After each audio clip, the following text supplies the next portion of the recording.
Hello दोस्तों, welcome back. दोस्तों आज का हमारा जो टॉपिक है वो है कीटनाशक दवाइयों का लाइसेंस कैसे लें।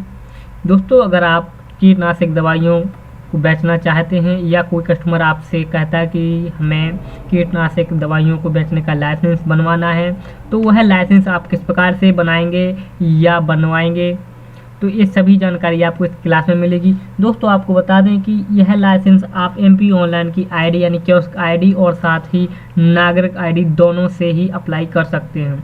दोस्तों अप्लाई किस प्रकार से करना है, किस प्रकार से आपका जो पेमेंट है वो कितना लगेगा, ये सारी प्रोसेस आपको हम बताएंगे वन बाय वन। तो दोस्तों सबसे पहले आपको आ जाना है अपनी एमपी ऑनलाइन की वेबसाइट पर, यानी जो आपका जो पोर्टल है एमपी ऑनलाइन का, उस पर आ जाना है। कैसे आना है, एमपी ऑनलाइन आपको सर्च कर लेना है अपने गूगल क्रोम में।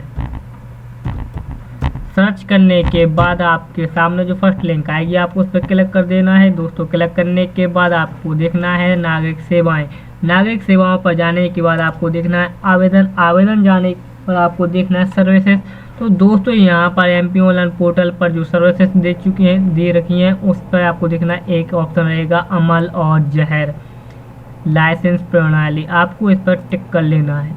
इस पर क्लिक करते ही आप इस पेज पर आ जाएंगे। इस पेज पर आने के बाद आपके सामने इस प्रकार का पेज आ जाएगा, जहां पर आपको कुछ ऑप्शन दिखेंगे, जहां sign in your account, introduction, about, बहुत सारी चीज़ें। तो दोस्तों सबसे पहले हम इसका इंट्रोडक्शन जान लेते हैं कि ये है क्या चीज़।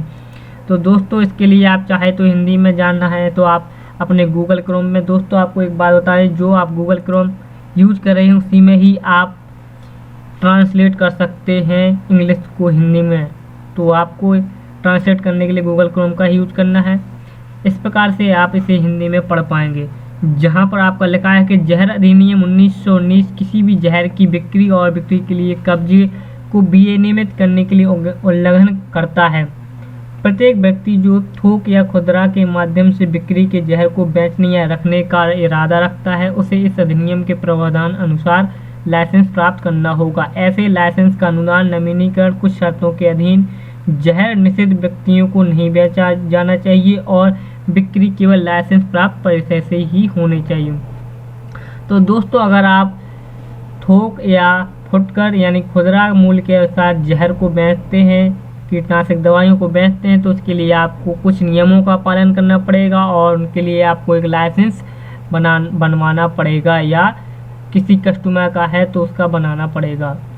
यह लाइसेंस के अनुसार आप केवल उन्हीं व्यक्तियों को बेचा जाएगा जो इसके अनुप्रयोग हैं। अगर किसी जैसे कि छोटे बच्चों को इस व्यक्तियों को, जो छोटे व्यक्ति होते हैं उन्हें, जैसे कि कम उम्र के बच्चे हैं, तो उनको जहर नहीं बेचा जाता है। इसी प्रकार के बहुत सारे उसमें इंस्ट्रक्शन होते हैं जो को आपको जानना बहुत ही आवश्यक है। दोस्तों बात कर लेते हैं इसके बाद जो आपका लाइसेंस है वो आपका कब तक बनेगा। दोस्तों यहाँ पर कुछ विवरण आपको एक और ऑप्शन दिखा दें कि प्रत्येक लाइसेंस धारक को एक रजिस्टर बना रखना चाहिए और निर्धारित तरीके से जहर की बिक्री का सही विवरण दर्ज करना चाहिए। चलिए बात कर लेते हैं आपका जो लाइसेंस है वो कब तक वैध रहेगा। दोस्तों अगर जैसे आपने अभी से जो लाइसेंस तैयार यानी मिल चुका है, वो है आप का लाइसेंस 3 साल के लिए वैध होगा। दोस्तों जो लाइसेंस के लिए आप अप्लाई करेंगे, उस अप्लाई करने के बाद अप्रूवल आपको जो डिस्ट्रिक्ट कलेक्टर होते हैं वो आपका लाइसेंस स्वीकार करेंगे यानी अप्रूवल करेंगे। तो चलिए दोस्तों अब सबसे पहले आप कर लेते हैं इनको। अप्लाई करने के लिए आपको क्या करना पड़ेगा।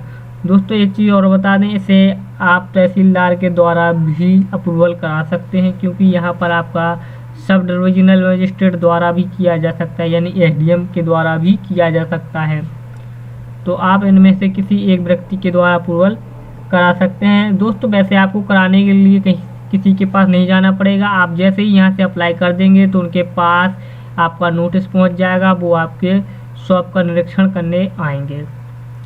चलिए बात कर लेते हैं इसके लिए आपको क्या करना पड़ेगा। दोस्तों सबसे पहले तो आपको एक नया अकाउंट बनाना पड़ेगा। अकाउंट बनाने के लिए आपको देखना है नए उपयोगकर्ता पर आपको क्लिक कर देना है। यहाँ पर आपको चुनना है कि आपको क्या करना है, यानी बेचना है या फिर खरीदना है। आप जो भी यानी बेचना चाहते हैं तो विक्रेता हो जाएगा, आप खरीदना चाहते हैं तो इस पर कर लें। तो चलिए हम एक पर क्लिक कर लेते हैं। इस पर क्लिक करने के बाद आपके सामने इस प्रकार का पेज ओपन हो जाएगा। यहाँ पर आपका होगा स्टॉकर पंजीकरण फॉर्म। यहाँ पर आपको फर्म का नाम देना है, यानी अगर आप स्टॉकर है तो फर्म का नाम जो भी आपका फर्म का नाम हो। इसके बाद यहाँ पर आपको अपना मोबाइल नंबर डालना है। मोबाइल नंबर डालने के बाद यहाँ पर आपको फर्म की ईमेल आईडी डाल देनी है और यहाँ पर पासवर्ड पुष्टि करने के बाद दोबारा यहाँ कर लेना। इसके बाद यहाँ पर साइन अप पर क्लिक कर देना है। इससे आपका जो स्टॉकर का पंजीकरण फॉर्म है वो साइन अप हो जाएगा। साइन अप होने के बाद आपका जो आईडी पासवर्ड है वो बन जाएगा। इसके बाद आपको फिर से होम पेज पर आ जाना है। होम पेज पर आने के बाद यहाँ पर आप साइन अप यानी ईमेल आईडी और पासवर्ड डालकर लॉगिन कर सकते हैं। अब चलिए बात कर लेते हैं खरीदार पर। तो आपको इस पर क्या क्या इन्फॉर्मेशन भरनी है। तो यहाँ पर आपको क्रेता का पंजीकरण फॉर्म यानी पूरा नाम भरना है। यहाँ पर मोबाइल नंबर और यहाँ पर आईडी और पासवर्ड सेम प्रोसेस इसमें रहेगा।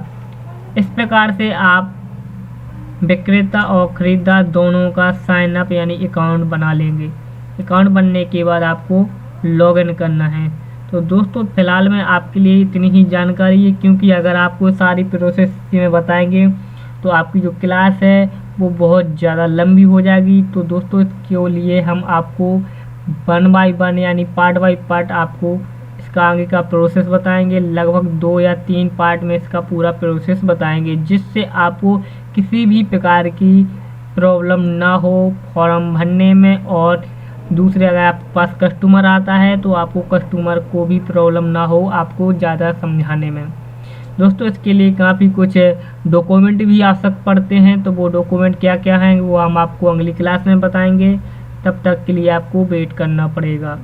तो दोस्तों यह जानकारी आपको कैसी लगी कमेंट करके ज़रूर बताइएगा। और अगर आपको किसी भी प्रकार का कोई क्वेश्चन पूछना है इससे संबंधित तो आप हमारे पास जो व्हाट्सएप नंबर है वहाँ पर आप जाकर हमें से कह सकते हैं, या फिर आप सबसे उत्तम ऑप्शन है वो है आप कमेंट करके बताएं। जो भी आपका डाउट हो वो कमेंट करके ज़रूर बताएं, ताकि हमें जानकारी हो कि आपको कहाँ प्रॉब्लम हो रही है। ठीक है, तो दोस्तों थैंक यू फॉर वॉचिंग।